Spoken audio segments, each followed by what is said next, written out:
Okay, this is trying to define the problem. I know there's a problem. I've seen other videos where they try to fix the static issue. If you put your hand in front of this display, it causes noise.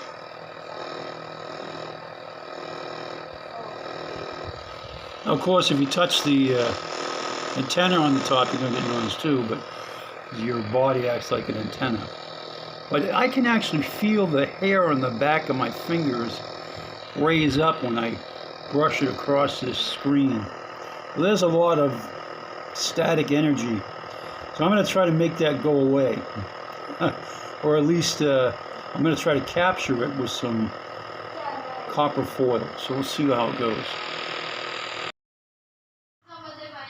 I bought this foil on Lazada. It's copper foil with a white paper backing and adhesive. This is what I plan to use. I got enough here to do a bazillion radios, but I'm just going to do this one just to test it out. This is the radio I plan to operate on.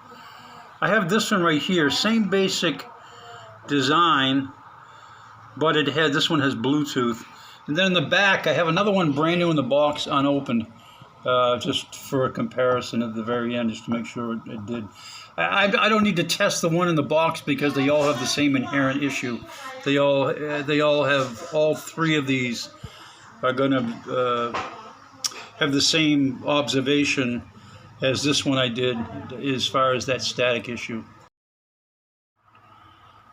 When I deal with small parts, I usually try to put them all in a safe place. So this container has a cover, so I can, if I have to leave the project, I can always snap the cover on top. So when I come back, they won't be gone. You know, we have pets, you know, the cat, cat loves to stick her nose where it doesn't belong. So anyways, just a little advice. Speaking of the cat, he's right over my right shoulder, laying on top of the videoke machine here in the little spare room.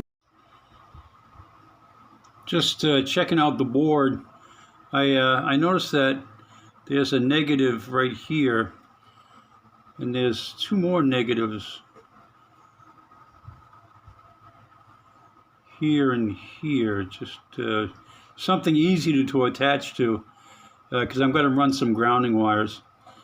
The negative trace is pretty big. It covers a lot of the real estate on the board.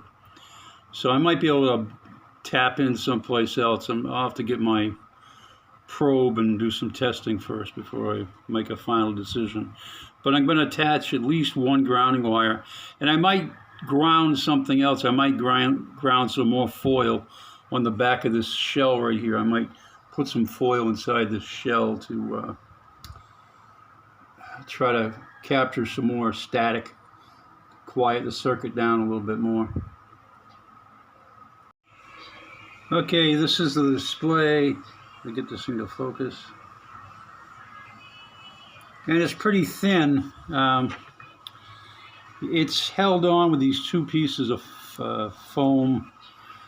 And it just peels up, and then down here you can see all the ribbon cable and stuff. So there's not a lot to it.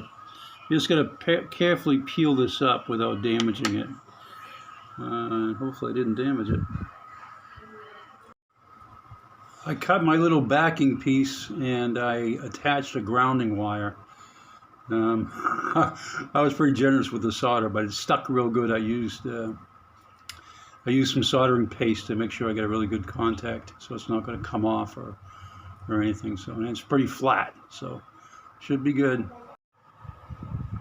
I always come up with this stuff midstream. This is the foil in place, and I'm going to attach it. You can see right there that little solder blob I scratched off. That great big trace is all negative. I tested with my probe, so I'm going to attach it. I'll attach this wire up here to that blob down there, and that's about as short as it gets. You know, you don't want to create a new antenna for the static that it's absorbing. So let's see what happens. Okay, that's attached. So I think at this point, what I'm going to do is reassemble everything and test it. And I'll forego the other mod I was thinking of for now. But let's see what this does, just to get an idea if it is an improvement or not.